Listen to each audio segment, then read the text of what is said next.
Ողջույն սիրելի մարդիկ, ես Կարինեն եմ։ Օրագիր լրատվականի հարթակում զրուցում ենք զարմանալի մարդկանց հետ։ Թեման գիտությունն է, զրույցի այսօրվա նյութը մարդու մաշկը։ Մեր հյուրն է մաշկաբան, ընդհանրապես մաշկաբան Հովհաննես Հովհաննիսյանը։ Բարև ձեզ։ Ողջույն։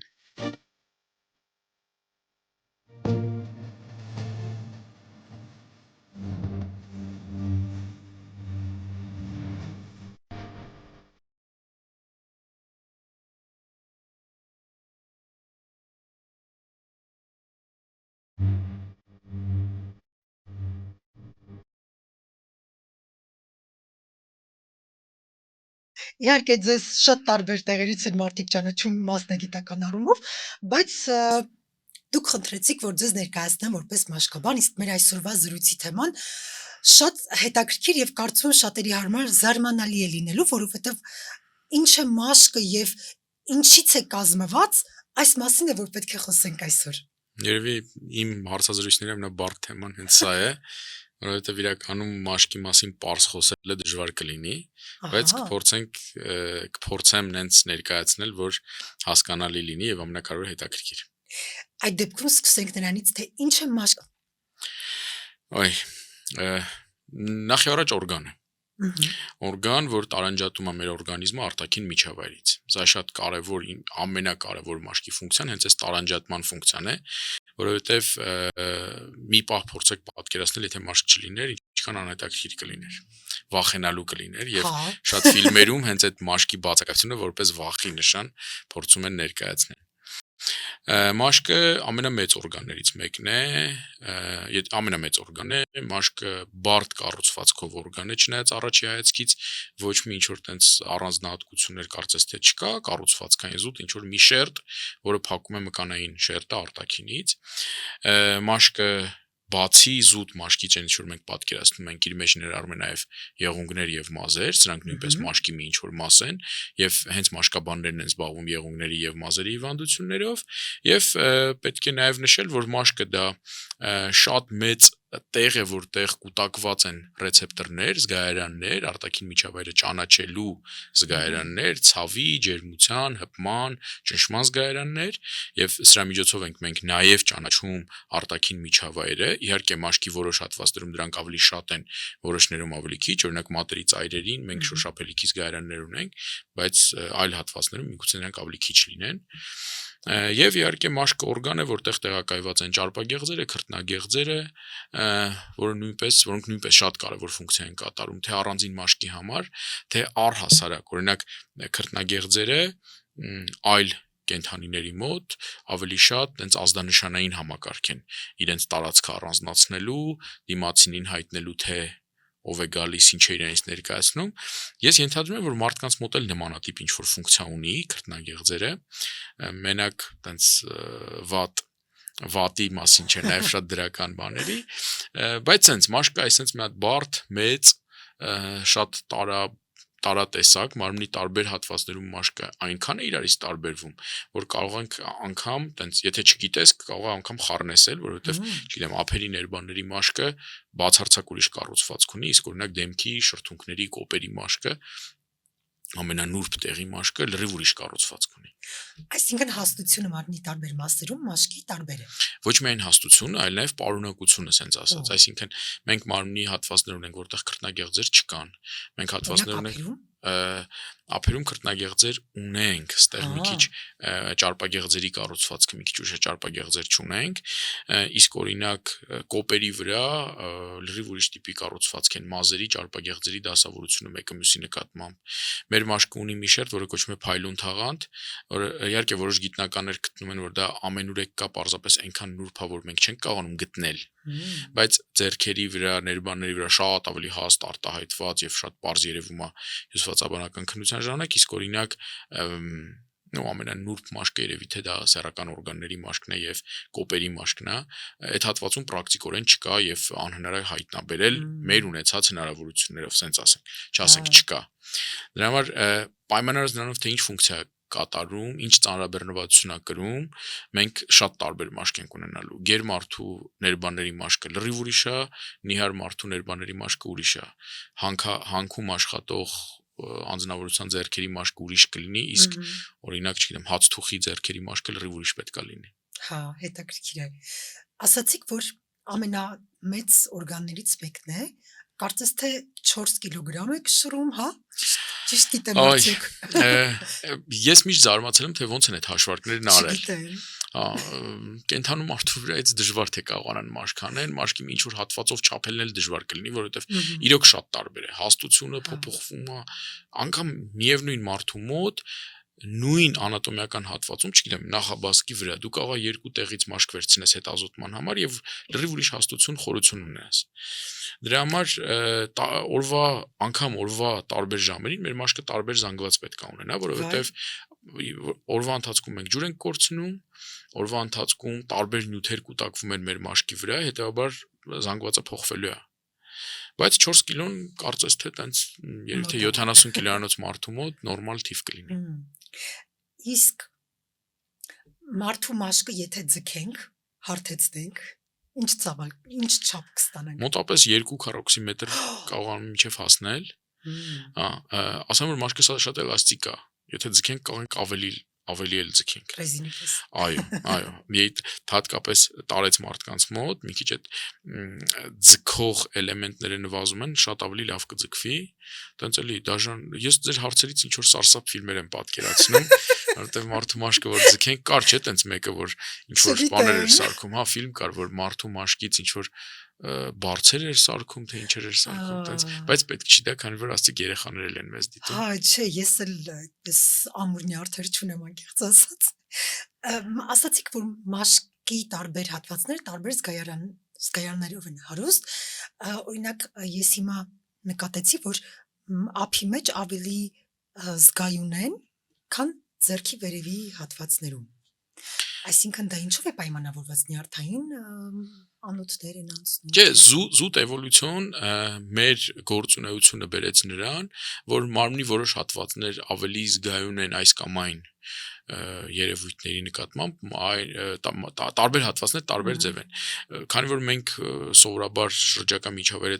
ճանաչում ենք մատերի ծայրերի շոշափելով, բնականաբար մատերի ծայրերի հատվածում, ծայրային ֆալանգների այս հատվածում, այստեղ զգայարանները ավելի խիտ կլինեն, ավելի շատ եւ մի քիչ ավելի մակերեսային, որովհետեւ մենք ավելի լավ զգանք։ Ընդ որում երբ թե շատերն են լսել դա հայտնի փաստ է, այն մարդիկ ովքեր ունեն այլ զգայարանների այդ խնդիրներ, օրինակ կույր մարդկանց մոտ կամ լսողության խնդիրներ ունեցող մարդկանց մոտ այդ շոշափելիքի զգայարանները ել ավելի զարգացած են։ Եվ անգամ տենց արտահայտություն կա, որ կան մարդիկ, որոնք սովոր են լսել մաշկի միջոցով, այսինքն այդ օդի տատանումները մաշկը կարողանում անցալել եւ արդեն ուղեղի մեջ ձևափոխվել այնպիսի ազդանշանի, ինչը որ ձայնն է մեր մոտ առաջացնում։ Բնականաբար դա ուրիշ ձայն կլինի, բայց ամեն դեպքում զգայարանները ունակ են նաև նման տիպի։ Նույն ջերմության զգացողությունը, հա, մենք միշտ մատի ծայրով ենք որոշում։ Չնայած այդտեղ պետք է անպայման մեր երիտասարդ մամաները հիշեն, թե ջրի ջերմաստիճանը ոնց էին։ Չնայած հիմա երևի այդքան ընդունված չէ, շատ մեր մամաներն ու մեր տատիկներն էին չափում, Արմինկի շրջանով, բայց դա երևի թե զուտ տենց ինչ որ ոչ բժշկական մոտեցում է եղել, զուտ տենց օրինակ sense ասեմ, տատիկը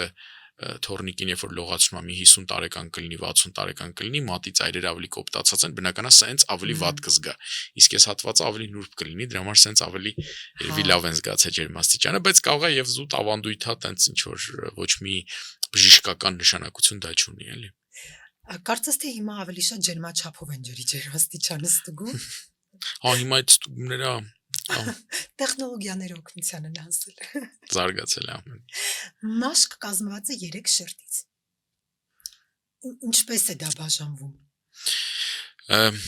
Մաշկը կազմված է 3 շերտից, արտաքինը, ինչ որ մենք տեսնում ենք, դա վերնամաշկ է կոչվում կամ լատիներեն էպիդերմիս, այդ բառը նույնպես շատ հաճախ կարող ենք հանդիպել։ Հաջորդ շերտը, վերևից եթե իջնենք երկրորդ շերտը բուն մաշկն է կամ դերմա է կոչվում եւ ավելի խորը հատվածը դա ենթամաշկային ճարպաբջջանքը կամ հիպոդերմիս է։ Սրանք ոչ միայն զուտ դասավորությամբ են տարբերվում իրարից, այլ նաև հյուսվածքի կառուցվածքով եւ դերակատարությամբ են տարբերվում։ Վերնամաշկը էպիդերմիսը, դա պատկերացեք մի հատված է, որը անընդհատ ամեն վայրկյան ենթարկվում է տրավմայի։ Օրինակ ես հիմա այսպես նստած եմ, ձեռքս բռնել եմ ու այս հատվածի եւ ստեղի եւ այս հատվածի մաշկը ենթարկվեց տրավմայի։ Ու ստեղի բջիջները վնասվեցին, ու այդ բջիջները պետքա վերականգնվեն։ Դե պատկերացեք օրվա ընթացքում, չգիտեմ, մի քիչ ավելի կոպիտ լոգանք ընդունելը կամ մի հատ ջրի մեջ նետվելը, ցատկելը, ինչ տրավմայի է բերում, ինչ քանակության բջիջներ են մահանում եւ այդ բջիջները պետքա վերականգնվեն։ Դե հետեւաբար բնությունը մեզ նենց է ստեղծել, որ այդ շատ արագ վերականգնվող շերտ է եւ եթե բժշկական տերմին օգտագործենք, դա բազմաշերտ տափակ եղջերացող էպիթել է կոչվում այդ հյուսվածքը, այսինքն ինքն իր հերթին էլի մի քանի շերտից է կազմված եւ ամեն շերտ իր ֆունկցիան դերակատարությունն ունի եւ շատ արագ մեկը մյուսին փոխարինում է, որ մակերեսը վնասվում է, տակից ավելի խորը շերտերից սկսում է այդ process-ը գնալ, որպեսզի նոր բջիջներ ձևավորվեն եւ դա անընդհատ տեղի ունեցող process է եւ 90 տարեկան պապիկի մոտ եւ 2 օրեկան երեխայի մոտ այդ process-ը մշտական գնում է բնականաբար տարբեր արագություններով, հա, բայց դա անընդհատ process է։ Եթե դա չլիներ, մի պահ պատկերացնենք, որ դա չկա, ընդհանրապես հագուստ հանել հագնելը կլիներ տենց շատ տրավմատիկ եւ մենք կխուսափեինք օրինակ նոր շոր հագնելուց կամ շոր փոխելուց, որովհետև մաշկի վրա վերքեր կառաջանա, ինչ վերականգնվող, տենց խորը ինչ որ տրավմաներ կլինեին։ Ասեմ, որ շատ մաշկային հիվանդություններ տեղակայված են հենց այս շերտում։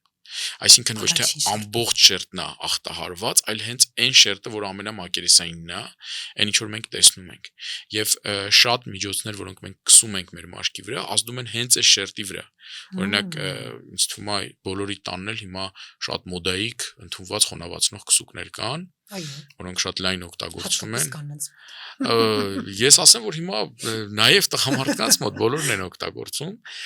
ու այդ խոնավացնողները ազդում են հենց վերնամաշկի այդ ամենամակերեսային շերտերի վրա։ Կուտակվում են այդ շերտերում եւ ջուրը թողնում են, պահում են հենց այդ շերտերում։ Ավելի խորը շերտը բուն մաշկը, այստեղ մի քիչ ավելի պարզ կառուցվածք ունի, բայց այստեղ գտնվում են մեր մաշկի անոթները, սնուցումն է այստեղ տեղի ունենում, այստեղ գտնվում են ճարպագեղձերն ու քրտնագեղձերը, այստեղ գտնվում է մազարմատը, այստեղ գտնվում են բոլոր ռեցեպտորները, այդ զգայարանները տարբեր, այստեղ գտնվում է եղունգի արմատը, այն հատվածը, որտեղից եղունգն է ձևավորվում։ Այսինքն դա բուն մաշկից ձևավորվող շերտ է։ Այստեղ նույնպես կան հիվանդություններ, որոնք այս շերտում են տեղակայված, կամ եւ վերնամաշկն են ընդգրկվում, եւ հեն բուն մաշկը։ Բուն մաշկը արտաքին միջավայրից իհարկե մի քիչ պաշտպանված է մեր վերնամաշկով, ասեմ, որ վերնամաշկը չնայած շատ բարակ է, միլիմետր ու մի քիչ տենց էլի, դա բավականին բարակ է, բայց շատ հզոր կառուցվածք ունի, շատ խիտ բջիջների կառուցվածք ունի եւ արտաքինից ինչ որ բան, որ կարողանա մտնի ներս, դա շատ դժվարությամբ պետք է լինի եւ մաշկի մեջ պետք է ունենանք խնդիրներ, պետք է ունենանք ինչ-որ վնասումներ, որ նման տիպի թափանցում լինի։ Դրա համար բուն մաշկը ասենց ավելի պաշտպանված է, բուն մաշկին ավելի հեշտ է հասնել ներսից, քան թե դրսից։ Դրա համար օրինակ երևի լսել եք բժիշկը բուժում է նշանակում, ասում են իսկ ինչ որ դեղ չես նշանակելու, մենակ քսուկներ ես նշանակում, խառիթն օգտագործեմ, դա ասեմ, որ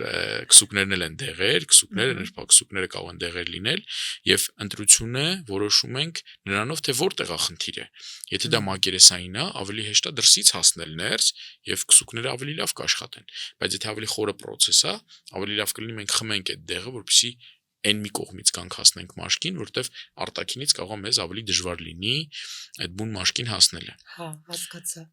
Եվ երրորդ շերտը ենթամաշկային ճարպաբջջանքը, սա ճարպի շերտ է։ Տարբեր մարդկանց մոտ տարբեր հաստության։ Այս խեղճ շերտը բոլոր ուզում են այս շերտից հրաժարվեն, ազատվեն, բայց իրականում ֆանտաստիկ մեծ դերակատարություն ունի։ Նախ եւ առաջ պաշտպանում է մեզ արտաքին միջավայրի ջերմաստիճանից։ Սա հզոր պատնեշ բառը չեմ ուզում օգտագործեմ,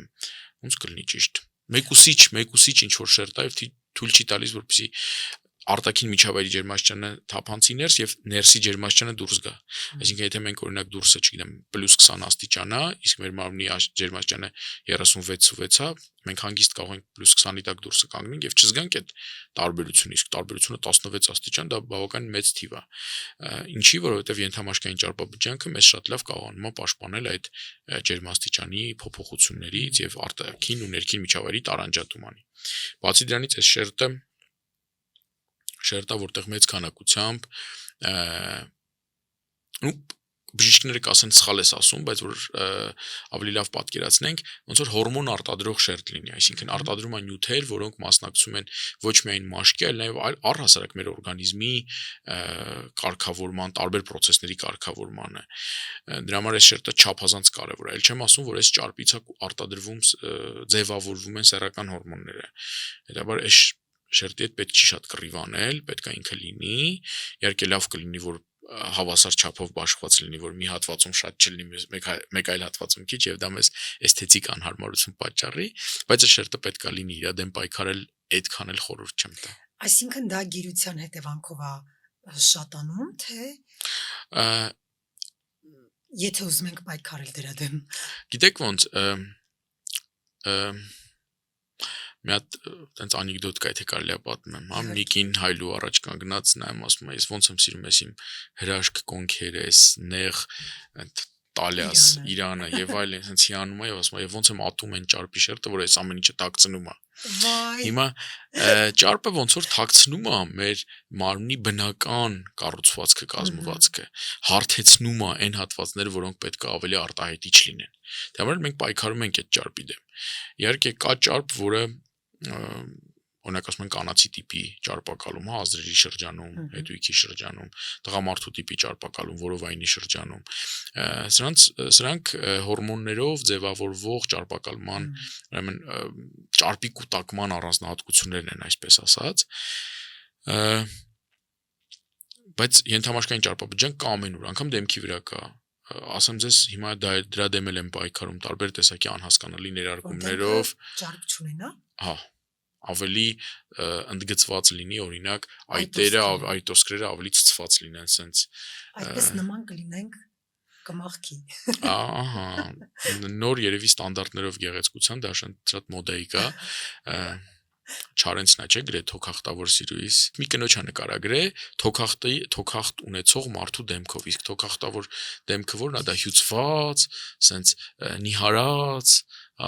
գունատ, առանց ինչ որ կարմրության այտերի, տենց այդ դեմքի, հիմա դա բավականին մոդայի դեմքի արտահայտություն է երևի թե, եւ հիմա բավականին ակտիվ նաեւ պայքարում են այդ ճարպի դեմ, տարբեր տեսակի ներարկումներով, մերսումներով եւ այլն։ Ոնց որ իրավունք չունենք մենք դատենք, բայց մաշկը պատմականորեն իր վրա է վերցնում այդ մոդայի բոլոր ուրեմն թելադրանքները, որտեվ ինչ անում են մաշկի հետ են անում, եւ մաշկն են ձգում, մաշկն են ներարկում, մաշկն են ներկում, մաշկն են կարմրացնում, դե օրինակ տարբեր արհեստական ներկեր են ներմուծում մաշկի մեջ, որ ինչ որ օրինակ ստեղ գրեն, չեմ մոռանա, այո, չեմ մոռանա ինչ որ մեկին կամ տենց։ Դրա համար մեր մաշկը տենց մի քիչ տանջված օրգան է նաև, էլի, որովհետև եթե մնացած օրգան համակարգերը մենք ինչ որ ձևով խնայում ենք, մաշկին պետք է ավելի ուշադիր լինենք, էլի, բայց տենց այդքան էլ ուշադիր չենք։ Քանի որ խոսեցինք այս մասին, արդյոք այդ թույնը, հա, երևի թույն է այդ դաջվածքի ներկը։ Ասենք չէ, բայց բացարձակ թունավոր երևի թե հիմա չկա, որովհետև այնքան պոպուլար է դարել, որ եթե դրանք լինեին թունավոր կամ ինչ-որ շատ լուրջ օրգանիզմը վնասող, մենք կարգելվեին, հա։ Իսկ արդյոք այդ ասեղները, կարծեմ, շատ արագ են, չէ, զարգում եւ արդյոք վայ վախենալի։ Մենք սարսափ ֆիլմի մասին ենք խոսում։ Մաշկն ու սարսափ ֆիլմը իրականում իրար հետ շատ համադրվում են։ Բայց դա վնասում է, չէ, երևի մաշկը, թե միանշանակ վնասում է, անկախ նրանից ինչ ծերիլության պայմաններում արվե, ինչ ոնց արվե, դրանք ամեն դեպքում օտար նյութեր են։ Մենք օտար նյութ ենք մտցնում մեր մաշկի մեջ եւ բացի էսթետիկ կողմից, որը ամեն մեկը թող ինքը որոշի, ես իրավունք չունեմ դատելու, բայց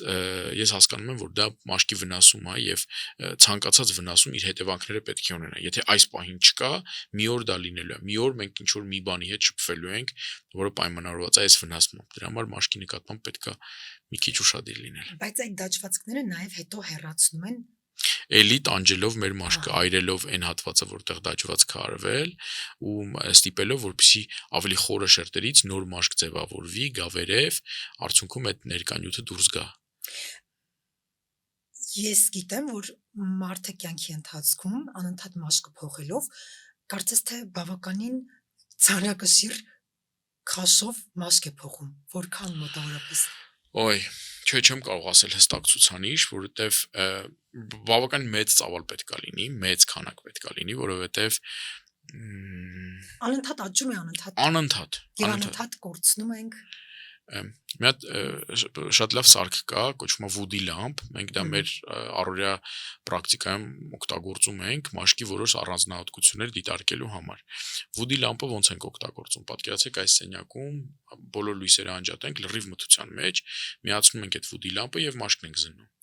Երբ որ մաշկի վրա տարբեր հիվանդություններ տարբեր գույներ են տալիս, դրանով մենք կարողանում ենք հասկանալ, օրինակ կա հիվանդություն, որի ժամանակ շագանակագույն երանգ է, պատկերացեք լրիվ մթության մեջ, դու մարդու մաշկը չես տեսնում, մարդուն չես տեսնում,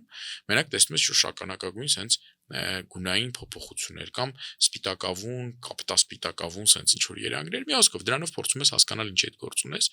Այլ որ Woody lamp-ով նայում ենք մենք մարդուն, մենք տեսնում ենք թե ինչքան թեփուկներ են իր վրայից դուրս գալիս, որովհետև հիմա այս պահին դու չես տեսնում ոչ մի բան, Woody lamp-ը միացրեցիր, մի անգամից ես դեպք եմ ունեցել, երբ որ այնց գոռացել է այդ մարդը, որովհետև իրան թվում է, որ այնց ինչ որ կամ ինքը շատ աղտոտված է, կամ sense ինչ է կատարվում իմ հետ, հա, ոչ մի բան չի երևում, եկել մի անգամից դու տեսնում ես այդ թեփուկների քանակը։ Երևի թե, եկեք քանակ չասեմ, բայց երևի թե 1 տարվա ընթացքում մեր մաշկը մի 7-ից 10 անգամ առնվազն թարմացվում է, անգամ, որովհետև իհարկե պայմանավորված ձեր կյանքի ռիթմով, եթե դուք օրինակ սպորտով եք զբաղվում, բնականաբար ավելի արագ, եթե դուք տենց հանգիստ տնային տնտեսուհի եք եւ միայն սերիալներ եք նայում, բնականաբար ավելի դանդաղ դա այդ ամեն ինչը տեղի կունենա, որովհետև արտաքին տրավմաները ավելի քիչ են։ Բնականաբար մեր մաշկի թարմացումը լինում է ոչ թե նրա համար, որ տենց պետք է լինի, այլ որ դա արտաքին տրավմայի տենց հետևանք է, արտաքին տրավման չեզոքացնելու տեսակ է։ Հա, հետաքրքիր։ Որպեսզի չվնասվի, տակից նոր մաշկ է գալի։ Ինչքան դու շատ վնասես, այնքան այդ մաշկը այդ առումով շատ էլաստիկ է մաշկը, շատ լավ վերականգնում է իրան, բնականաբար էլի տարիքով պայմանավորված մի քիչ դանդաղի process է, բայց հիմնականում շատ լավ իրեն վերականգնում է։ Դրա համար շատ կդժվարանամ։ Անկամ եթե գրականության մեջ ինչ որ թիվել հանդիպած լինեմ, էլի պետք է ասեմ շատ հարաբերական է, շատ դժվար է դա հաշվարկել։ Այսինքն մարդը եթե նույնիսկ ոչինչ չի անում, միևնույն է, ձեռքը դրեց սեղանին, արդեն ինչ որ առումով վնասեցի։ Ես իմանա այդ լույսը բերեի ստեղծուց կտայի թե ինչքան կլինի սեղանի վրա, ինչքան թեփուկներ կա։ Ափսոս։ Դե լավ, մենք առիթ կունենանք այդ մասին, այդ հետազոտությունն անելու, շարունակելով այն թեման, որը վերաբերում էր արտաքին դրսևորումներին, ես տարբեր մասնագետների կարծիքներ եմ լսել, թերևս մի մասը հենց բժիշկներ են, մյուս մասը կոսմետոլոգներ, մի մասը պնդում է, որ բոտոքսը եւ նմանատիպ ներարկումները վտանգավոր են կյանքի համար, մյուս մասը պնդում է, որ ոչ պետք է երիտասարդ մնալ եւ այլն։ Զուտ առողջության տեսանկյունից, թեև մեր թեման գիտությունն է, բայց այնուամենայնիվ առողջությունը նույնպես գիտության հետ կապ ունի, արդյոք դա վտանգավոր է թե ոչ։ Նախ եկեք մի փոքր դիտողություն անեմ, որպեսզի մեր գործընկերներ կոսմետոլոգները չմտնեն ու վատ կոմենտներ գրեն այս վիդեոյի տակ, կոսմետոլոգների մի մասը նաև բժիշկներ են ու շատ պրոֆեսիոնալ մենք մասնագետներ ունենք։ Հիմա ինչ վերաբերում է բոտոքսին կամ բոտոքս բառը չօգտագործենք, որտեղ դա գովազդային անուն է, ֆիրմային անուն է, այլ օգտագործենք բոտուլինո տոքսինը, որը հենց ազդող նյութն է, որը օգտագործվում է այդ ամեն ինչի համար։ Նախ սկսեմ նրանից հիշեցնեմ, թե ինչ է բոտուլինո տոքսինը։ Չգիտեմ, հուսով եմ ոչ մեկին կյանքում տենց բան չի եղել ու չի լինելու երբեք, երբ որ մենք ինչ որ պահածո ենք պատրաստում եւ սխալ ենք մշակում այդ պահածոն եւ սխալ ենք պահպանում, եւ այդ պահածոյի մեջ հայտնվում է Clostridium botulinum բակտերիան, ինքը սկսում է զարգանալ եւ սկսում է այդ նյութ արտադրել, որը համարվում է, հիմա ուշադիր, համարվում է աշխարհի ամենավտանգավոր թույներից մեկը։ Ամենավտանգավոր։ Հա, ոչ թե ինքը տենց եթե 1000 թույն իրար կողք շարենք, ինքը 6-րդն է անվտանգության տես, չէ, ինքը ամենավտանգավորների մեջ է մտնում։ Հա, բոտուլիզմ հիվանդությունը, որը զարգանում է պահածոների, սխալ մշակված պահածոների օգտագործման արդյունքում, դա մահացու ծայրահեղ ծանր հիվանդություն, այսինքն երբ որ մարդ դուրս է գալի բոտուլիզմից կենթանի, դա արդեն շատ մեծ հրաշք է, շատ մեծ։ Սա առաջին բազիսային գիտելիքը, որը մենք պետք է ունենանք, հա, ես Շատ վաղ։ փորձենք գիտությամբ չալենք, ինչպես ասում են, հա։ Սա մեկ, երկրորդը բնականաբար բժշկության մեջ օգտագործվող բոտուլինոտոքսինը, նույն բոտուլինոտոքսինն է, ես տեխնոլոգիապես չեմ կարող ասել ինչ ճանապարհով են ստանում, բայց նույն բոտուլինոտոքսինն է, ինչ որ պահածոների մեջ կա։ Բայց 0.0000 եւ այլն նոսրացմամբ բնականաբար բերում են հասցնում են այն աստիճանի, որպեսզի թունավոր ազդեցությունը ընդհանուր օրգանիզմի վրա չլինի, բայց լինի իր ամենակարևոր ազդեցությունը։ Բոտուլինոտոքսինը արգելակում է նյարդից դեպի մկան իմպուլսի փոխանցումը։ Հա, այն ինչ որ պետքա բերի մկանի կծկվելուն, գալիս է ու կանգնում է, չկա, այդտեղ փակ է, այդ ընդհատվեց դա։ Ինչի համար ենք մենք կնճիռների ժամանակ դա ներարկում, կնճիռները քանի որ մկանների կծկվելու արդյունք են, ընդ որում կյանքի ընթացքում իրանք մի քիչ շատ են կծկվել, որովհետև օրինակ մենք շատ ժեստեր ենք օգտագործում, մենք ժպիտներ ժպտացող ազգ ենք հուսով եմ, այդպես շատ լավ կլիներ։ Արդյունքում այս հատվածներում ժպիտներ կնճիռներ են ձևավորվում, որոնք մկանների կծկման արդյունքում են, եւ այդ կծկումը հանելու համար մենք պետք է նյարդային իմպուլսը ոնց որ չեզոքացնենք, չթողենք որ նյարդը ասի մկանին կծկվի, մկանն էլ դե եթե իրան ոչ մեկ չի ասում կծկվի կթուլանա։ Մկանն է թուլացավ, արտաքինից շատ գեղեցիկ եղավ։ Օրինակ ոնց են ստուգում օրինակ միջոնքային տարածությունում, երբ որ այդ նյութից են ներարկում։ Ասում են մի հատ էլ փորձի տենց այդ նոթերը գիտես, տես ինչ է ստացվում, չես կարողանում։ Ինչի որովհետև իմպուլսը գնաց նյարդով, եկավ հասավ մկանին, բայց մկանը չի տեսնում, փակած է, դռները փակ են։ Ու մկանը չի կծկվում, հետեւաբար քմոդ երբեք չի ստացվի sense բան անես։ Դառնում է ամիմիկ դեմք։ Հա։ Կա նման բան։ Ահա։ Հիմա արդյոք ամիմիկ դեմքը գեղեցիկ է, թե չէ, այդ արդեն քննարկման դրի ուրիշ թեմա է։ Հա, միանշանակ։ Ես կողմ եմ երիտասարդ լինելուն, միանշանակ, բայց երիտասարդ պետք է լինել օրինակ ապրելակերպով 68 տարեկանում զբաղվել սպորտով։ Իմ ընկերներից մեկի հայրը սարեր է բարձրանում, անկախ նրանից տրավմա ունի թե չունի, ու բարբերաբար տրավմաներ է ստանում, բայց ինքը 80 անց է բարձրանում է։ Ես պացիենտ ունեմ, անունը չտամ, որ այտենց տվյալների բան չունի, 92 տարեկան է։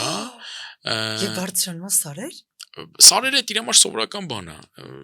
Իմ համար այն է անհանգստացնում, որ ես իր հետ մեր հիվանդանոցում առաջի հարկից բարձրանում եմ երկրորդ հարկ, իմ մոտ մի թեթև հեվոց է սկսում ու ինքը ինձ միշտ նկատողություն է անում, ասում այ բալես, այ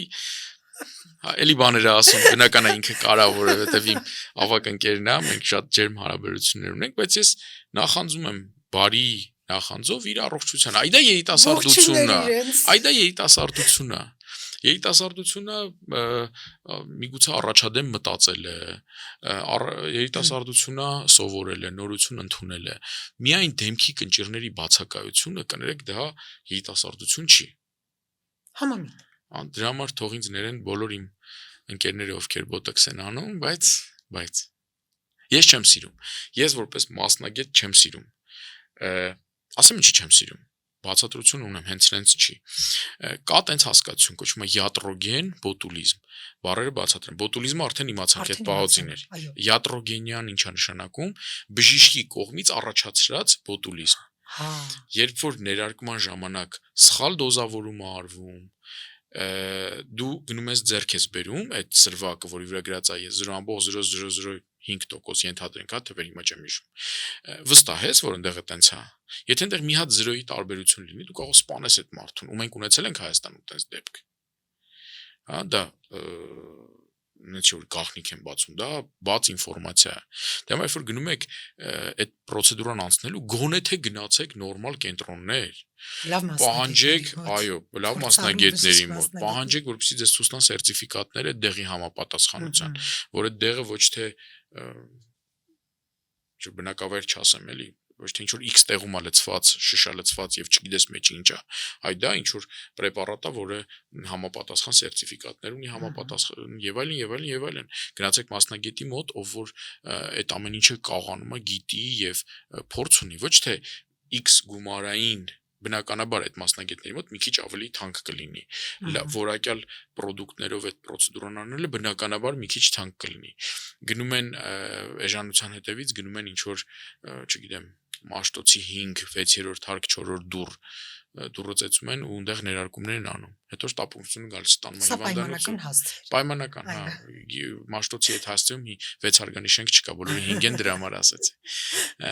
հա ու խնդիրներ այսինքն առաջի հայացքից շատ անվնաս մի բան որը կարծես թե միայն մաշկի ընդհանրապես նյարդից մկան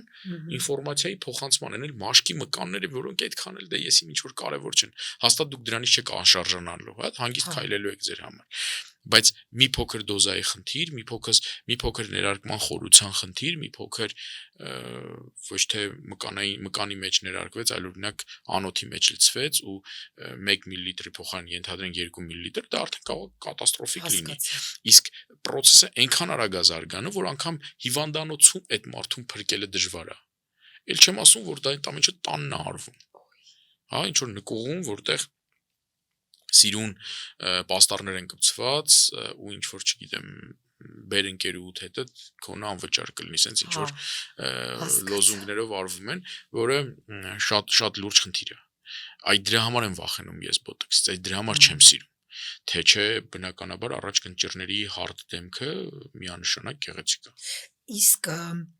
դեմքի յոգան այն վարժությունները որոնք գովազդում են դրանք նպաստում են թե հակառակը ապացուցված որևիցե տվյալ ես չեմ հանդիպել բայց կարող եմ ասել հետևյալը իրականում տարբեր տեսակի ֆիզիկական վարժությունները մերսումները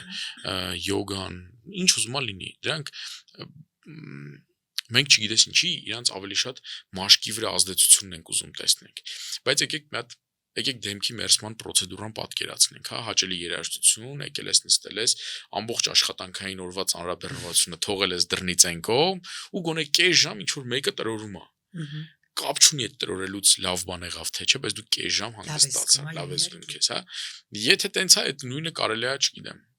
կարելի է 57 համարի ավտոբուսի մեջ անել, Ֆուչիկի 32-ից մինչև տաշիրի ինչ որ հատված գալու ժամանակահատվածում վերջում նստես հանգիստ թուլանաս ամեն ինչ թողես դրսում ապացուցված որևիցե բան չկա բայց քանի որ այդ ամեն ինչը ուղեկցվում է նաև լրացուցիչ էֆեկտներով այդ լրացուցիչ էֆեկտներն են ազդեցություն թողնում հա եւ ներշնչանք բնականաբար իհարկե հա ոչ մեկ չի գնում կոսմետոլոգների մեր սիրելի կոսմետոլոգների կաբինետները ոնց է ձևավորված ոնց որ շատ այնց հրաշալի տրամադրող հանգստի վայր հա հաստատ դու չես գնա այնտեղ ինչ որ ասեղներ տեսնես ներարկիչներ տեսներ ինչ որ այնց դանակներ բաներ չէ գնում ես ամեն ինչ կոմֆորտ կարող ես սուրճ հյուրաս իրեն միանշանակ ժպիտով դիմավորում են ձեզ շատ էդ էլ է շատ կարևոր դրա համար միգուցե կոսմետոլոգի մոտ այցնեվես տեսանկյունից է շատ կարևոր նույն բոտոքս անելը եթե անում ես ու քո սեփական մարմնի ընկալումը փոխվում է դու քեզ ավելի գեղեցիկ ես զգում բնականաբար դու քեզ այդ փոփոխված ընկալմամբ նաև ներկայացնում ես մարդկանց ու դու մարդկանց աչքերում ավելի գեղեցիկ ես դառնում ոչ թե որ կնճիռ չունես այլ որ դու քեզ ես այո էսա ամենակարևորը այսա մենք չենք կարողանում միգուցե կարելի է այդ էներգիա փոխելուն հասնել առանց բոտոքսի օրինակ չգիտեմ խնձոր ուտելով չէ որ համոզես որ խնձորից էլ է տենց լինում հաստատ կլինի լավ կլինի արևկող խնձորից Արևկող խնձորը լավն էր, քաղցրահամ, արևահամ։ Բնականաբար։ Մեր մաշկը կարծես թե դուք ասացիք, որ տարբեր հատվածներ, տարբեր նաև խոսքը նաև տեքստուրայի մասին, այսինքն երբ ես հիմա նայում եմ իմ ափի մեջ, տեսնում եմ այլ տեքստուրա, քան թևիս այլ հատվածներում եւ բնականաբար դեմքիս մաշկի։ Արդյոք այնպես ինչպես մատնահետքերն են տարբեր ամբողջ մարդկության համար, նաև մաշկի մյուս հատվածներում է տեքստուրան տարբեր։ Միանշանակ տարբեր է։ Ինչի համար մատնահետքերը տենց ավելի պոպուլար դառնան, որովհետև մենք էլի կպնում ենք ձեռքերով, դա ավելի հեշտ է ստուգել։ Ականջի կառուցվածքը, ականջի մաշկի ձևը եւ գծերը, մարմնի տարբեր հատվածները լրիվ շատ ունիկալ են։ կա անգամ մի սարք, հիմա ես չեմ հիշի անունը, որ կարողանում է այդենց շատ մանրակրկիտ այդ տեքստուրան ստանալ եւ ցույց տալ, եւ թե այդ նկարները դուք տեսնեք, այդ ռելիեֆը, որը տեսնում եք մաշկի, դա շատ յուրահատուկ է։ Եվ ունիկալ բոլորի համար շատ առանձնահատուկ։ Բնականաբար փոխվում է այդ ռելիեֆը տարբեր պայմաններից ելնելով, էլի դու որտեղ ես ապրում, ինչ ես ուտում, ինչքան ես արևի տակ մնում, ինչ քիմիական նյութեր են քո վրա ազդում, ինչքան հաճախ ես լողանում, ինչ ջերմաստիճանի ջրով ես լողանում, տարիք, սեռ, շատ է։ Մաշկ իրականում մաշկի վրա ամեն ինչ ազդում է, այտենց մի գործոն չկա, որ մաշկի վրա չազդի։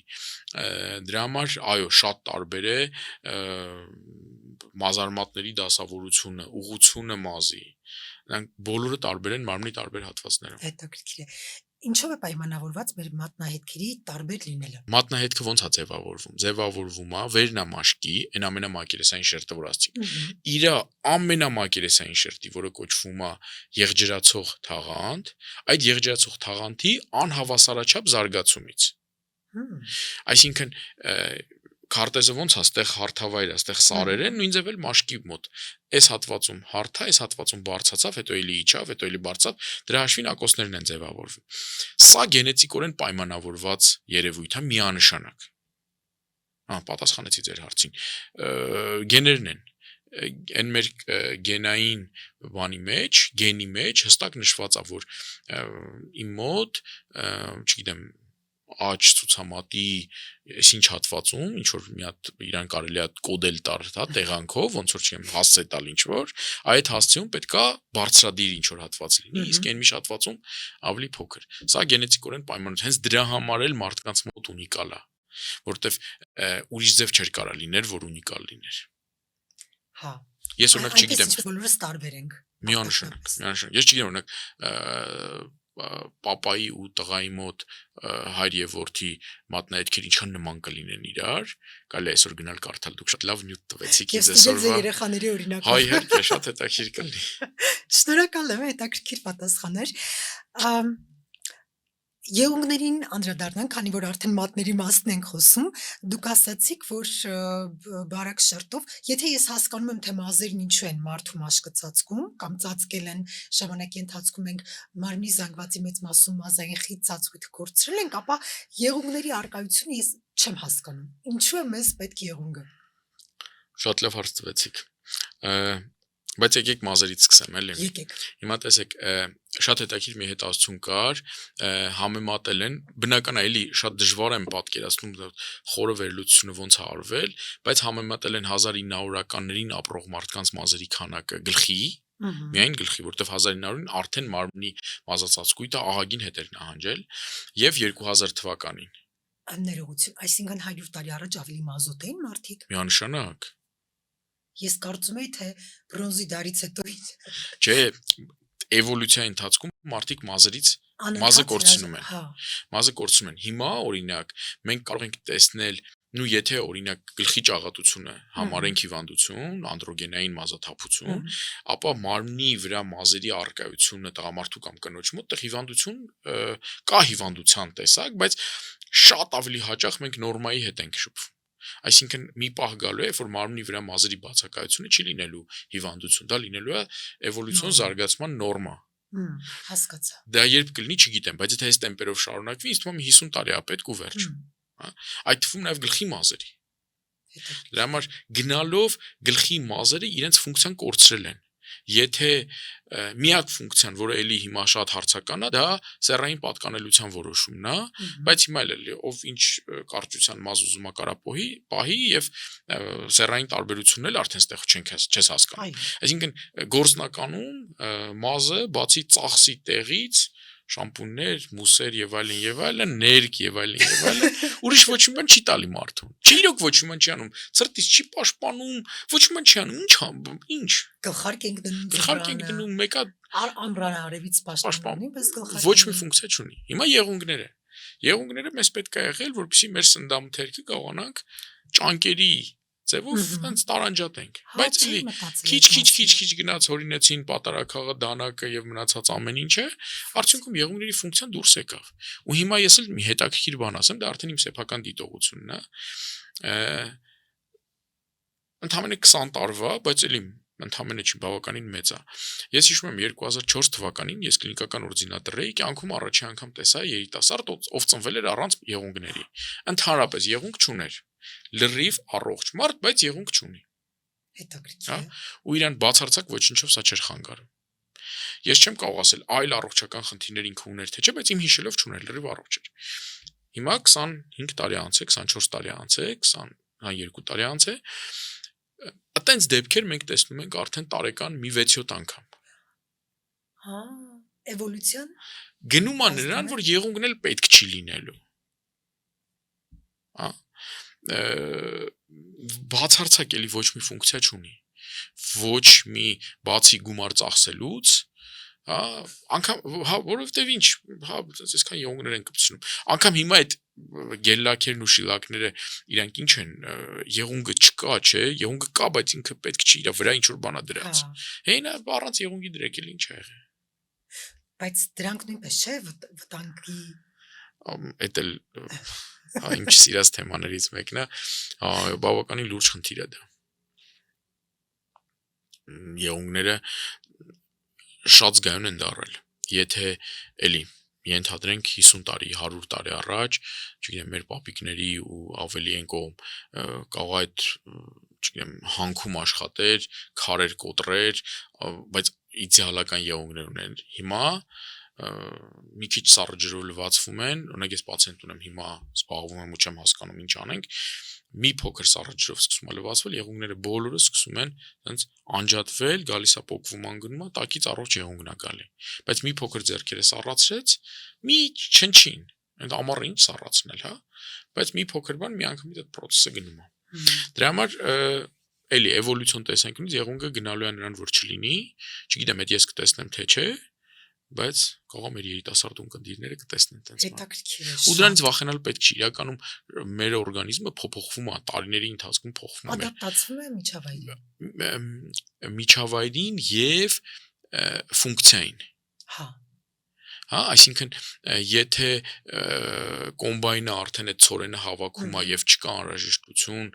ինչ որ ֆիզիկական գործ անելու, բնականաբար մեր ուսագոտու մկանները կսկսեն քիչ-քիչ այդ զարգանալ, որովհետեւ եթե դու սպորտզալ չես գնում, այլ ինչի համար պետք է այդ ուսագոտու մկանները։ Ոչ ման չես անում, էլի։ Հա։ Սուպերմարկետները շատ են, ելով 50 կիլոյով առևտուրանում տուն գնում։ Գնում ես 2 հատ կարտոֆիլ ես առնում, 3 հատ խնձոր դնում ես, տանում ես տուն։ Էլի պետք չի, էլի, հա։ Այսինքն ֆունկցիոնալ մարդը գնում է նրան, որ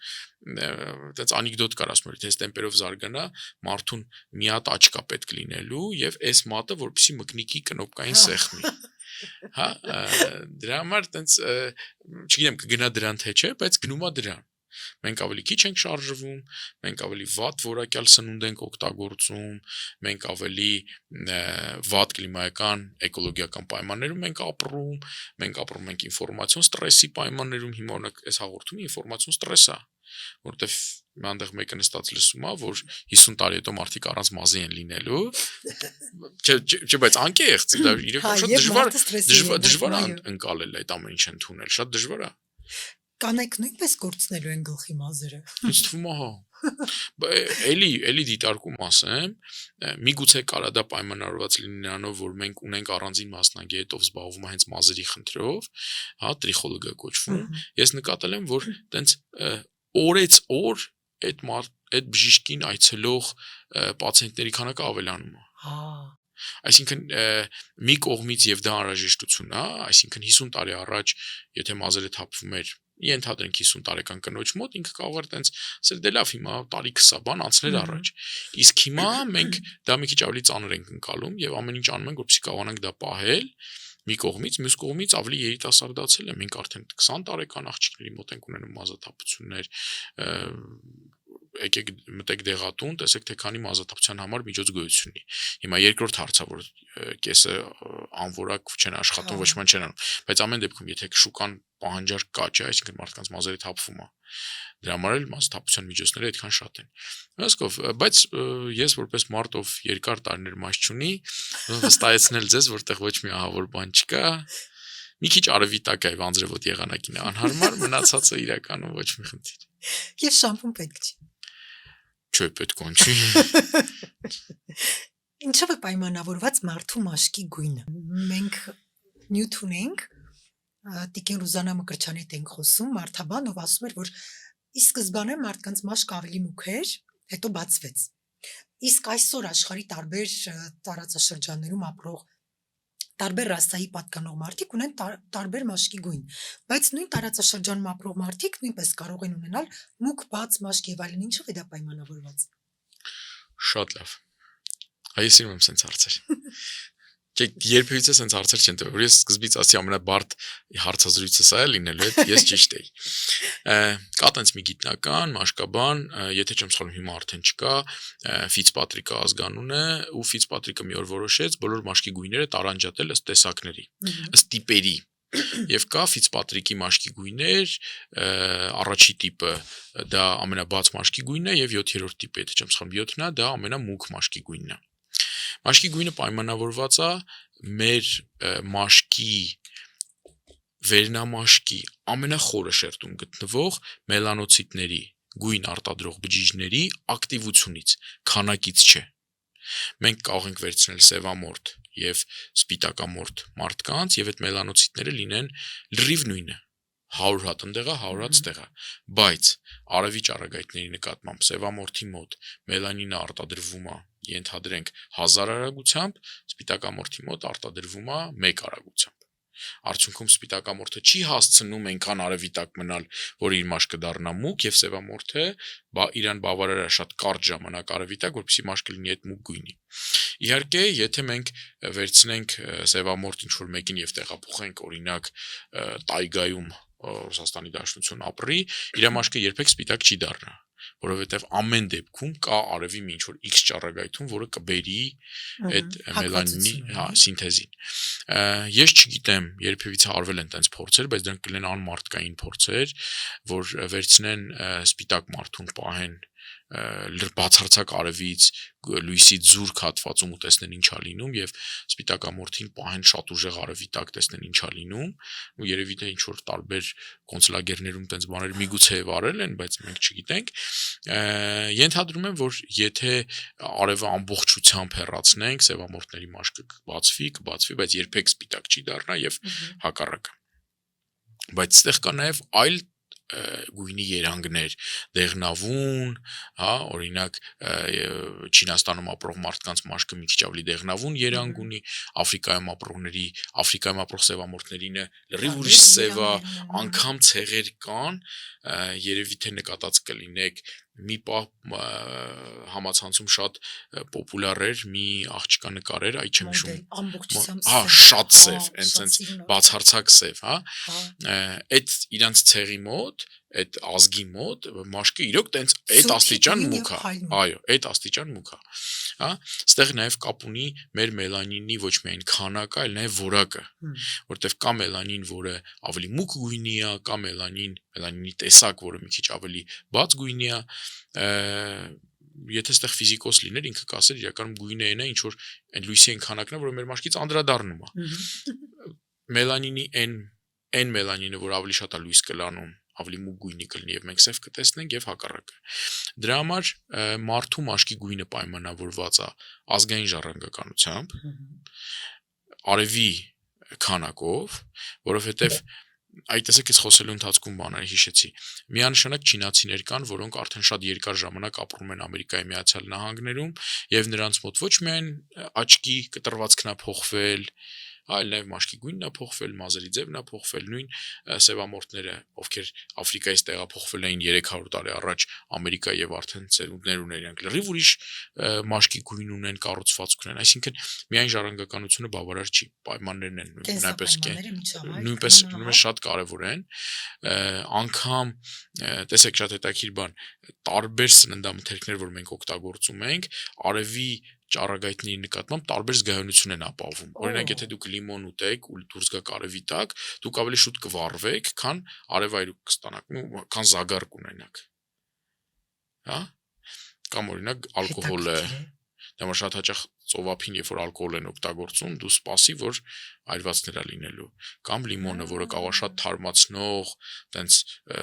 առույգացնող միջոց լինի, բայց ինքը մեր մաշկի զգայունությունը արևի ճառագայթների նկատմամբ բարձրացնում է։ հետաքրքիր է։ Օրինակ ես շատ արագ սևանում եմ,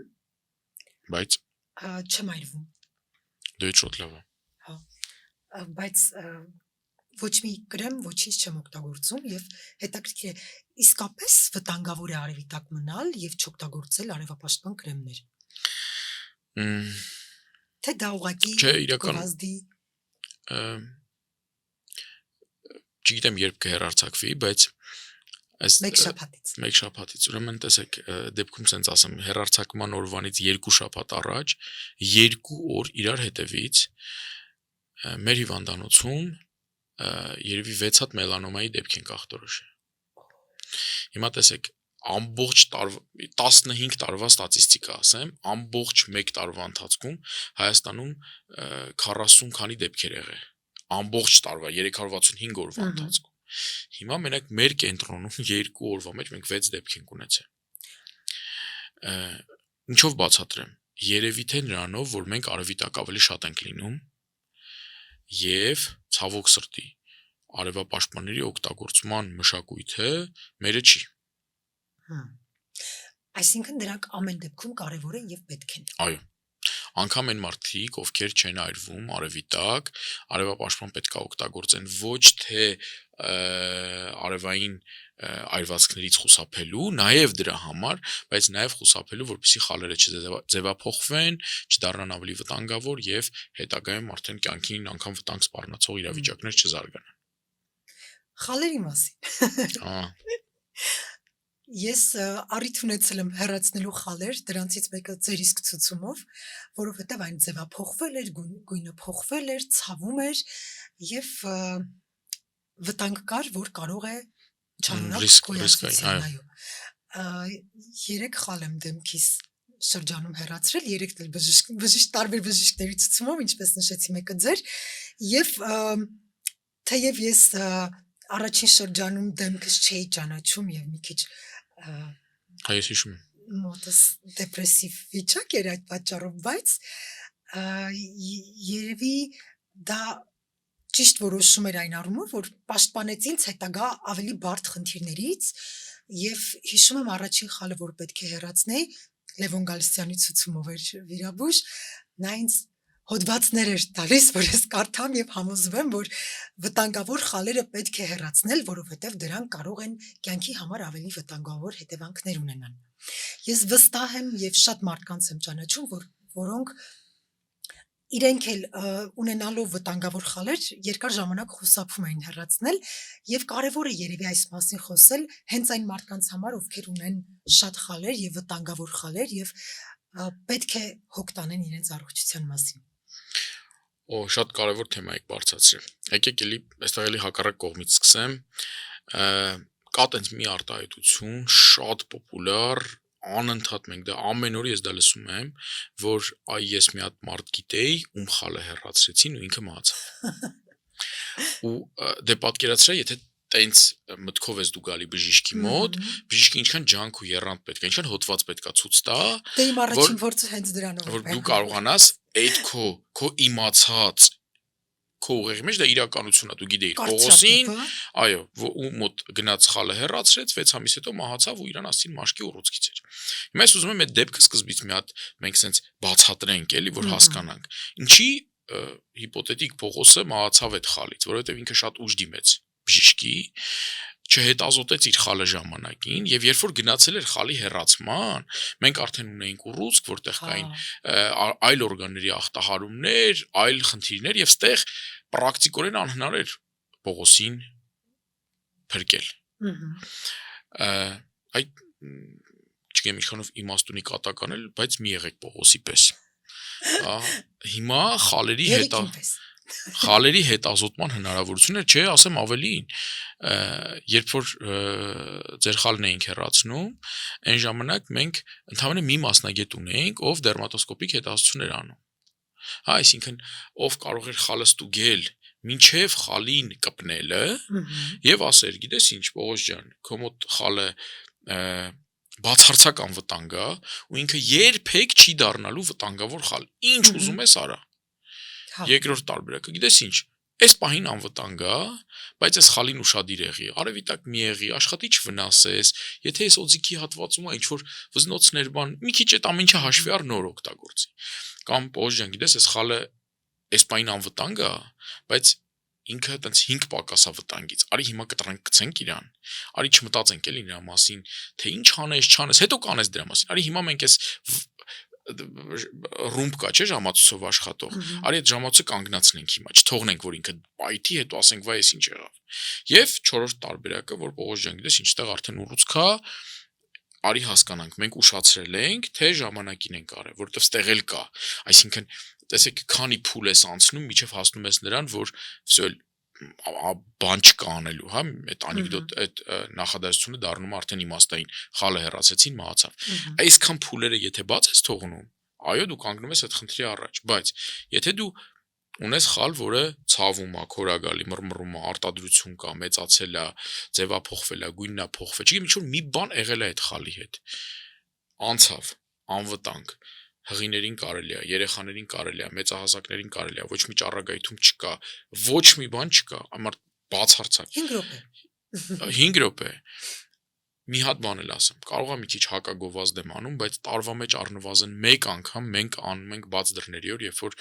անվճար խալ ենք հետազդում, այսինքն ֆինանսնը խնդիր չի։ Էլ չեմ ասում, որ անցյալ տարի մենք գնացինք ամբողջ Հայաստանով 1000-ից ավել տենց մարդկանց ենք հետազոտել, լրիվ անվճար, այսինքն պետք չի Սյունիքից գալ հասնել Երևան, Սյունիքում դա կարելի է անել։ Էլ չեմ ասում, որ մենք հիմա ամեն ինչ արել ենք, որ մարզերում էլ ունենանք մասնագետներ, ունենք Գորիսում ունենք հրաշալի մի բժիշկով հետազոտում, այսինքն պետք չի Գորիսից գալ հասնել Երևան, կամ ավելի շուտ ոչ թե չգալ հասնել, այլ չգալ հասնել ու բացատրել, որ դե հերրու էր, ես չգնացի։ Հա։ Կա այնտեղ քթի տակ կա, գնա թող մի հատ նայեն։ Հա, ու շատ հաճախ մաշկի ուռուցքները դա անգործության հետևանք է։ Հա։ Երբ որ դու լուրջ չես վերաբերվում հարցին, դե ինչ կարա ես 3 մմ տրամագիծ ունեցող մուկ գույնը, որը դե միշտ էլ երևի ունեցել եմ, երևին չեն մոռանում ասել, հա, ինչ կարա ինձ անի։ Այո, կարա տապալի ու այնքան արագ, որ չհասցնենք ոչ մի բան։ Ստեղ մենք ավելի վատ կողմել ունենք, ցավոք սրտի։ Ես էլի այդ դեպքի մասին շատ եմ պատմել, երիտասարդ կին, ով գալիս է զննում եմ, մի 7-8 տարվա բան եմ ասում։ Ասում գիտեք ինչ ստեղ վատ բան եմ կասկածում, որովհետև իրոք շատ վատ էր վիճակը, ու ինքը ասում մի հատ հետազոտություն կա, պետք է անենք, ասում այս արել եմ այդ հետազոտությունը։ Ասում այսինքն հələ տուր թուղթը նայում եմ գրած է մելանոմա, անհրաժեշտ է հրատապ, միջամտություն, սա գրած է։ Ասում բալա խիչ ես արել։ Դե ասում է բժիշկան այդ խալին, որ կպնում ես վատ ալնում։ Այդ մեր հանդիպումից մի 2 շաբաթ հետո մահացավ։ Որովհետև ահավոր էր այնտեղ, հա։ Ու այդ ամեն ինչը մեր կարծրատիպերի, սխալ պատկերացումների, ես այդտեղ բժիշկներին եմ մեղադրում, ես հենց բժիշկներին եմ մեղադրում, մենք ենք մեղավոր, որ մարդիկ սենց են մտածում։ Որովհետև հա, բնականաբար Պողոսը բացարձակ պարտավոր չի ունենա գիտելիքներ խալերի մասին, ինքը պետք է ունենա բժիշկ, ով իրան այդ ամեն ինչը կբացատրի, բայց մենք էլ ենք վատ պատկերացնում։ Օրինակ ես մի հատ դասախոսություն ունեմ, կոչվում է մաշկի ուռուցքները ոչ մաշկաբանների համար։ Ինչի համար եմ ես սա կարդում, ու ինչի եմ ոչ մաշկաբանների համար կարդում, որովհետև բոլոր մասնագետները շփվում են մաշկի հետ։ Թոք լսելուց ինչ ես անում, մաշկի վրա ես չէ դնում սարքը, EKG անելուց ինչ ես մաշկի վրա ես դնում, վիրաբույժը մաշկա չէ կտրում։ Ես բոլորին խնդրում եմ, ասում եմ Ժորժ ջան, այդ սիրելի բժիշկներ, երբ որ այդ կտրվածքն եք անում, սոնոգրաֆիայի ապարատն եք տանում բերում, կամ ռենտգեն եք կապ չունի, հանվածրել եք այդ մարդուն,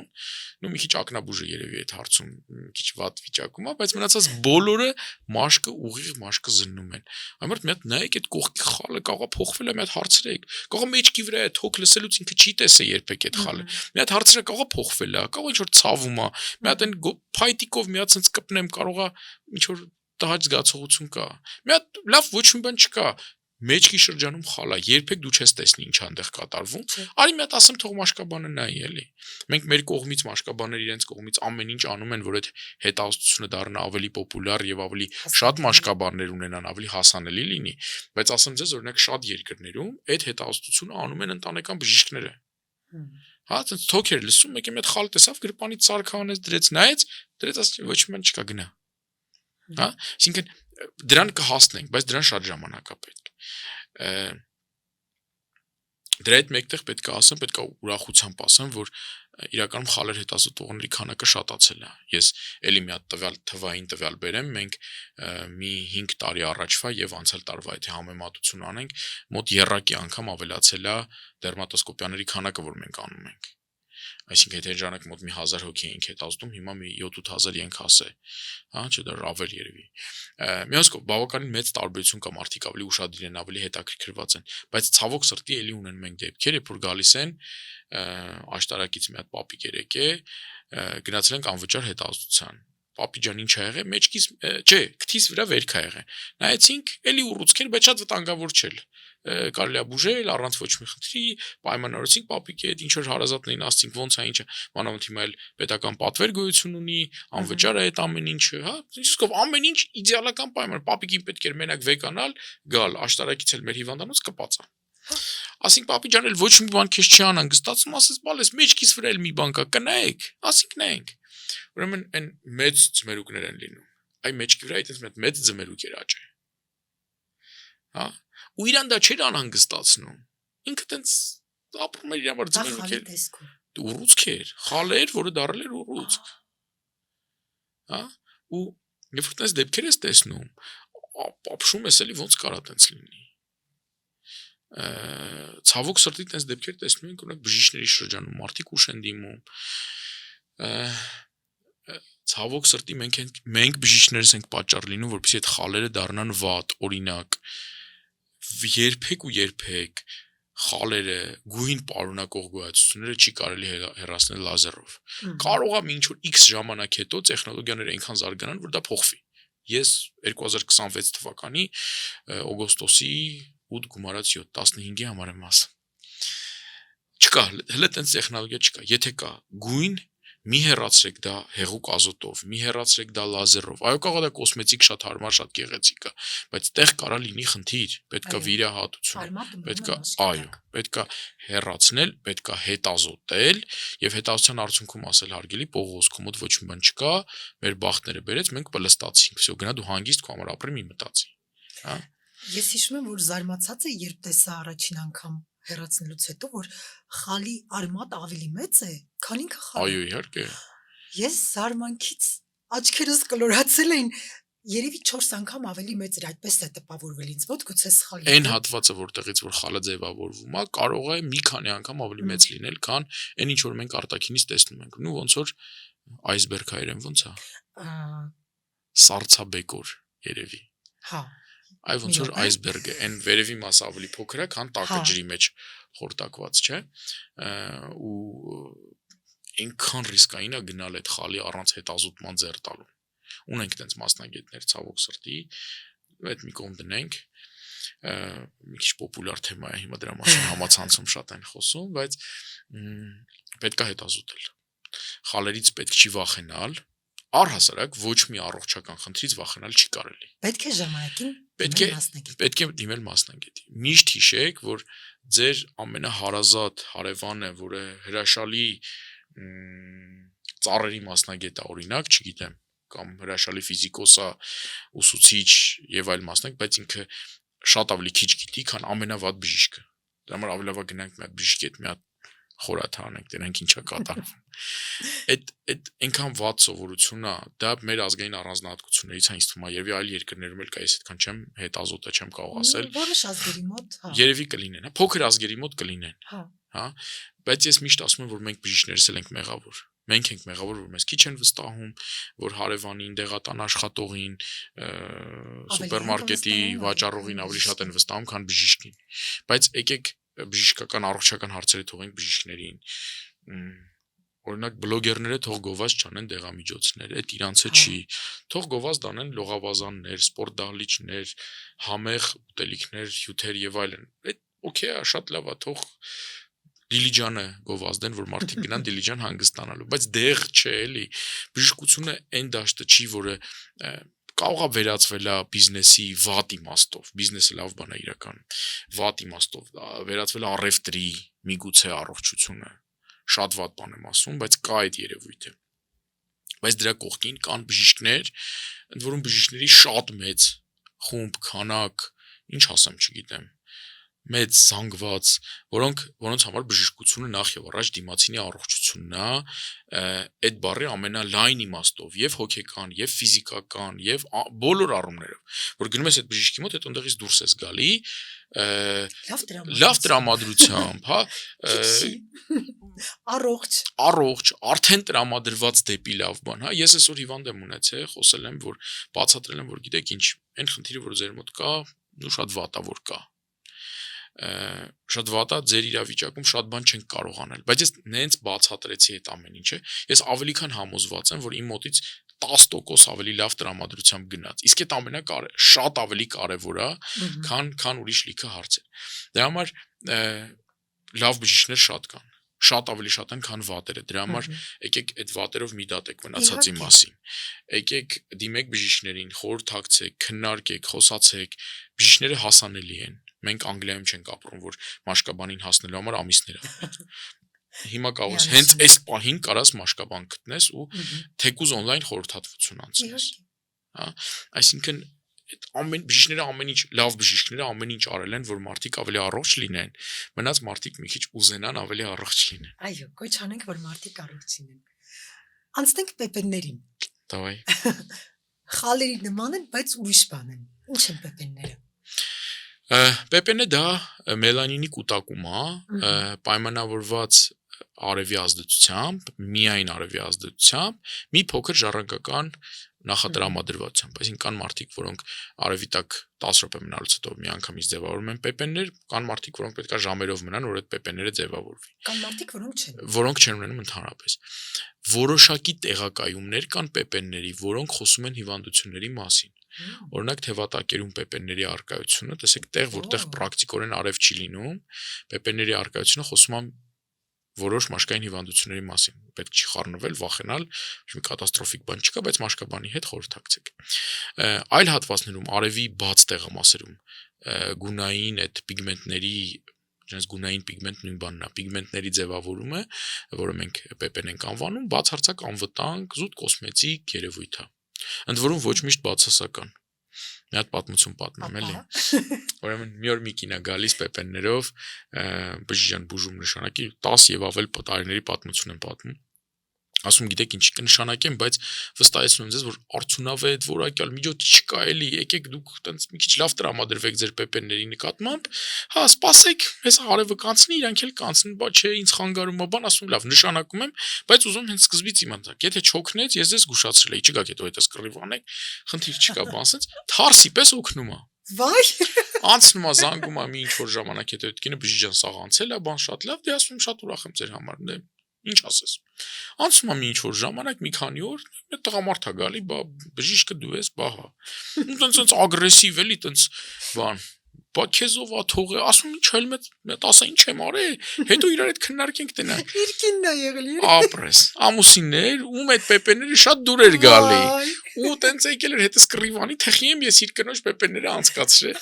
Բացատրեցի, որ դա վերջնական չի, մի քիչ արևի տակ մնացեք, գնացեք Սևան հանգստանալու, նորից այդ պեպենները կառաջանան, ու տենց հարթեցինք իրավիճակը, էլի։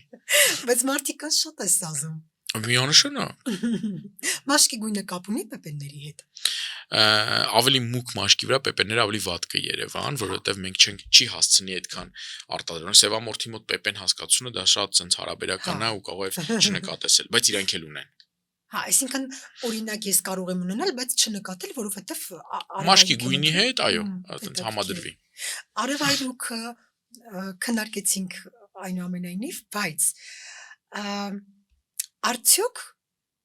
արևայրուքը ոչ ծովային պայմաններում, այսինքն եթե դու նպատակադրված չես պարկում արևի տակ, նույնպես կարող է վտանգավոր լինել, որքան նպատակադրված։ Եկեք մի քիչ վերաձևակերպեմ ձեր հարցը, փոխեմ, ավելի դետալներ ավելացնեմ։ Օրինակ տեսեք, արևայրուք, որը մենք ձեռք ենք բերել ծովում, միանշանակ ավելի լավ էկոլոգիական պայմաններում, եւ արևայրուք, որը մենք ձեռք ենք բերել Երևան քաղաքում։ Փոշու եւ այդ արևի լույսը, որ անցնում է, արևի ճառագայթը, որ անցնում է ծովի մակարդակին, ինքը անցնում է մաքսիմում ջրի գոլոշիացած ջրի կաթիլների միջով ու վերջ։ Իսկ ստեղ ինքը անցնում է այդ ավտոմեքենաների գազերի, մեր այրված կամ այդ շինարարության փոշու, այդ ամեն ինչի միջով է անցնում, բնականաբար այդ արևի ճառագայթը մի քիչ ուրիշ ձև է մեր մաշկի վրա անդրադառնալու եւ արևայրուկը քաղաքային պայմաններում խոսում է նաև նրա մասին, որ դուք շատ եք եղել բաց տեղամասերում, հետեւաբար բացի արևի լույսից ձեր վրա ազդել է նաև այդ փոշին, այդ տարբեր տեսակի քիմիական նյութերը, եւ ստեղ մենք լիքը վտանգներ ենք ակնկալում։ Դա չի նշանակում, որ չի կարելի, չէ, կարելի է։ Պարզապես պետք է ուշադիր լինել, խուսափել ավելի բաց տեղամասերից, ընտրել ավելի տենց անտառներ, ծառեր, որտեղ այդ ծառերը ամեն դեպքում ֆիլտրի դեր են կատարում, կօգնեն մեզ, տենց արևայրուկ ընդունել։ Ոստեղ, չգիտեմ, հարց կտակ թե չէ, միանգամից առաջ ընկնեմ ասեմ, խուսափեք արհեստական արևայրուկներից։ Դա արհեստական նյութեր, որ կսում են, որ արևը ավելի լավ մքացնի մեր մաշկը, որտեվ կա շանս այրվածք առաջացնելու, կա շանսեր ալերգիկ ռեակցիաների եւ այլն, եւ խուսափեք արհեստական սարքերի միջոցով արևայրուկներից, որովհետեւ եթե սա մասնագիտացված կենտրոններ չեն, օրինակ մեր կենտրոնում սարք կա, որը իհարկե արևայրուկ չի առաջացնում, բայց լույս է, որը օգտագործվում է մաշկային հիվանդությունների բուժման համար, բայց այն սալյարիները, տարբեր տեսակի, դրանք շատ վտանգավոր ռիսկային են։ Եթե դուք մի քիչ խալեր ունեք շատ, եթե դուք ունեք մաշկի նույն ինչ որ մաշկային հիվանդություններ կամ մաշկային խնդիրներ, ապա խուսափեք նման տիպի սարքերի միջոցով արևայրուկ ստանալուց։ Այդտեղ վտանգները շատ ավելի շատ են, քան ենթադրյալ օգուտը։ Արևայրուկը իրականում շատ օգտակար երևույթ է, շատ օգտակար։ Գրագետ, ճիշտ արևայրուկը շատ օգտակար է։ Բնական է, խոսքը չի գնում սև գույնի մաշկ ստանալուն, խոսքը գնում է աստիճանաբար, դանդաղ մաշկը մքացնելուն, սա շատ օգտակար է բոլոր առումներով, բայց արհեստական այդ արևայրուկները այդ օգուտը չունեն։ Սա շատ արագ ժամանակի մեջ սեղմված, հետեւաբար ավելի ինտենսիվ ճառագայթում է, որը կարա բերի, որը ունի բազմաթիվ վտանգներ եւ կարա բերի խնդիրների։ Պարզ է։ Մաշկը բույր ունի։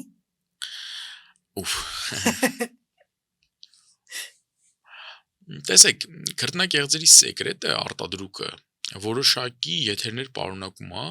եւ արդյունքում կարա հոտ ձևավորվի, բայց երևի ավելի ճիշտ կլինի ասել, այդ հոտը ձևավորվում է միջավայրի ազդեցությամբ եւ այն սննդամթերքների, որոնք մենք ուտում ենք։ Մի անգամ սրա մասին ասացի, մի լրագրող ասաց՝ Բրիջան, ես ամեն օր դեղցի թեյ եմ խմում, բայց ինձանից դեղցի հոտ չի գալիս։ Այո, դեղցի հոտ չի գա դեղցի թեյից, որովհետև դեղցի թեյի մեջ դեղց չկա։ Կան ինչ-որ նյութեր, որոնք տենց նմանացնում են դեղցին, բայց համեմունքներով հարուստ ծնունդը միանշանակ ազդում է մաշկի հոտի վրա,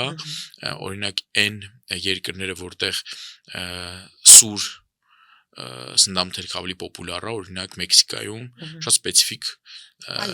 հոտ կա։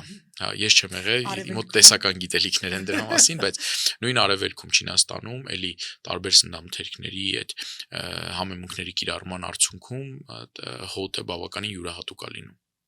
Մեր մոտ էլ մենք ունենք բաստուրմա։ Այո։ Հրաշալի, իմ շատ սիրելի, բայց անհետ չի անցնում դրա օգտագործումը։ Շամանի եւ սխտորի խառնուրդը։ Հրաշալի։ Էլ չենք ասում խաշը։ Խաշի ժամանակ գիտեք, որ շատ ավելի շատ հոտ գալիս է, ոչ թե բերանից, ընդ ընդունված է, չէ, խաշ ուտելուց հետո ասում են բերանիցս հոտ է գալի։ Չէ, բերանից չի գալի, գալիս է ամբողջ մաշկից է գալի, որովհետեւ բերանի մակերեսը ինչքան է, ու մարմնի մակերեսը ինչքան է, պատկերացեք, ինչքան քրտնագեղձ է այդ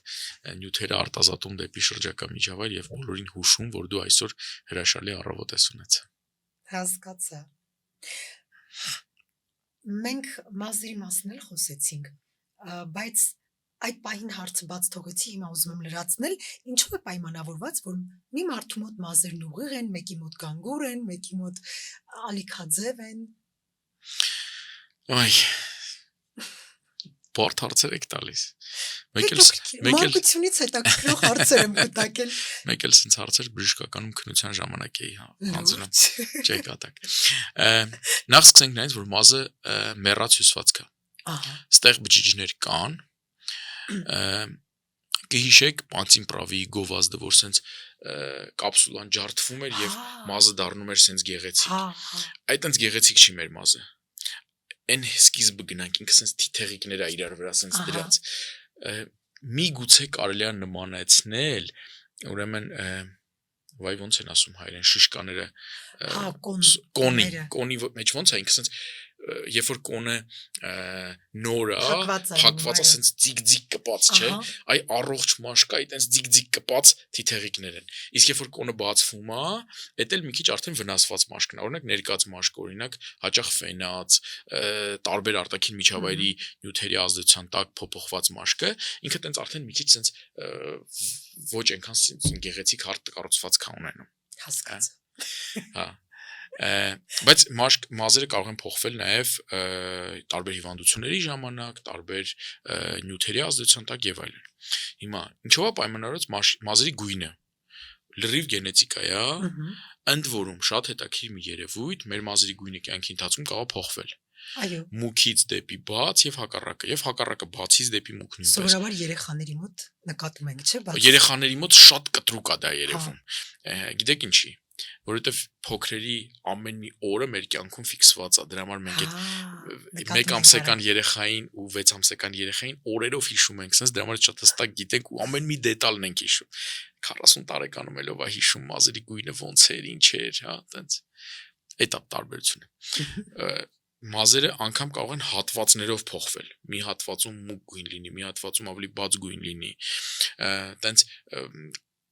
կիսաբժշկական լեզվով ասում են խալեր են, բայց դրանք խալեր չեն, դա ընդհանրապես մաշկի գույնի, մազերի գույնի փոփոխությունն է, որը գենետիկորեն պայմանավորված է, ժառանգականորեն պայմանավորված է, ժամացույցը դրած է, որ 42 տարեկանում մազերի գույնը պետք է սկսի փոխվել դեպի այս ուղղությամբ։ Ու տենց սկսում է այդ ամեն ինչը։ Եթե իհարկե ինչ-որ բան չխանգարեց, էլի։ Հիմա մազերի ուղղությունը տարբեր թեքվածությունը ամեն ինչ պայմանավորված է այդ թիթեղիկների դասավորությամբ։ Եթե իրանք կանոնավոր են դասավորված, մենք ունենք հարթ մազեր։ Եթե իրանք մի քիչ թեքության տակ են դասավորված, այդ թեքությունը բերում է նրան, որ մազը պետքա լինի զսպանակաձև, որպեսզի կարողանա իր ձևը պահպանի։ Անգամ տարբեր ռասաների մոտ մենք տարբեր մազեր ունենք։ Հա օրինակ սևամորթներին ավելի բնորոշ է այդ զիգզագաձև, զսպանակաձև մազերը, այո, խուճուճ մազերը։ Ավելի հյուսիսում ապրող մարդկանց ավելի բնորոշ է ավելի ուղիղ հարթ մազերը։ Հայաստանում չեմ կարող ասել։ Բոլոր տեսակներն էլ կա, երևի ամենակիչը Հայաստանում երևի թե հանդիպում է բնական գյաժը։ Հա, բնական, բայց այո, ամենակիչն է երևի հանդիպում,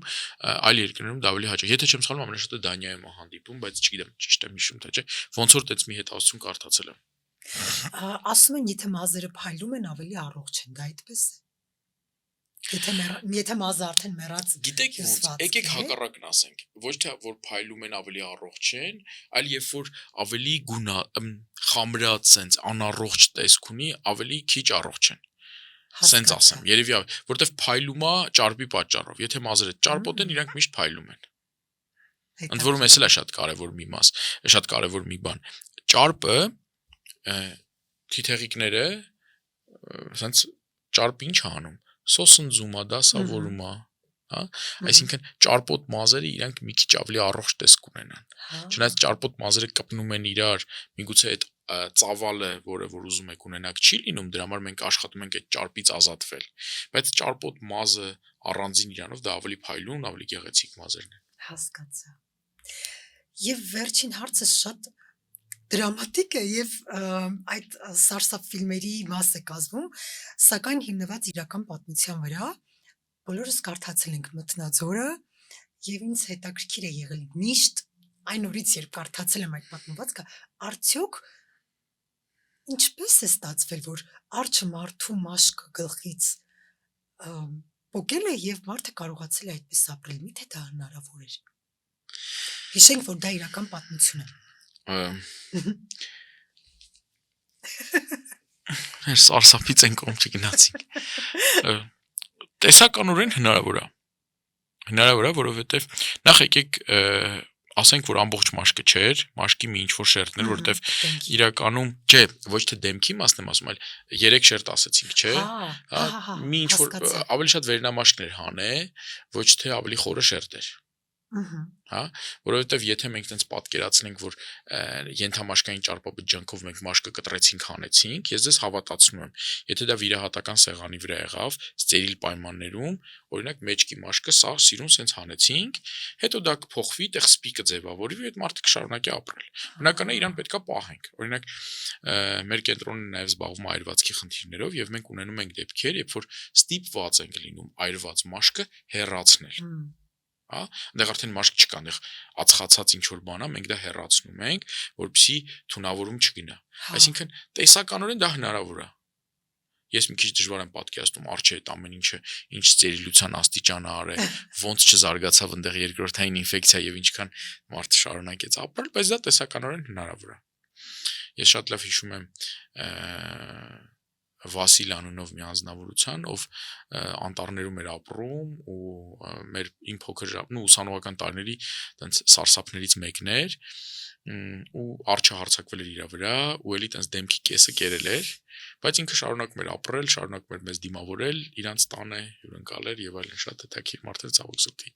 չկա արդեն։ Հնարավոր է մաշկը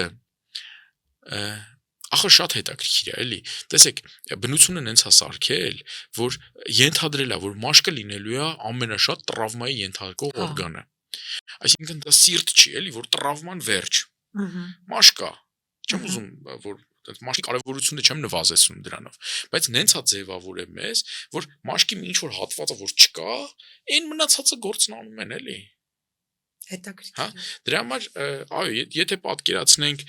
ինկվիզիցիայի ժամանակ, որ մաշկը ամբողջությամբ հանում էին մարդկանց վրայից, մարդիկ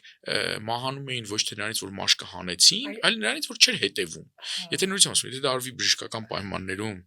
սարսափով ավարտենք, հա, եթե բժշկական պայմաններում միգուցե այդ մարդը նորմալ կապրի, բայց այդքան էլ հետաքրքիր կյանք չի լինի, էլի, որովհետև մի քիչ ռոմանտիկ բանացնենք մեր խոսքի մեջ նոտա